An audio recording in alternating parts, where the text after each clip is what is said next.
Nu, mums tas romāns bija ļoti tāds ar pārtraukumiem.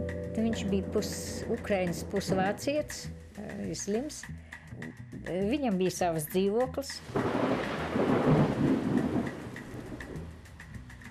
Un bija tā invalīda tačka, viņam mašīna, ko viņš ļoti, ļoti aprūpēja, ja saka, vairāk kā man.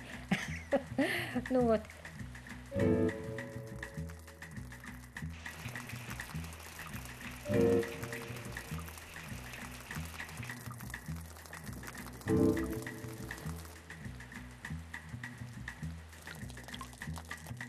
Nu, bet tikai tas bija 7 mēneši. Pēc tam viņam bija tas infarkts, un viņš nomira.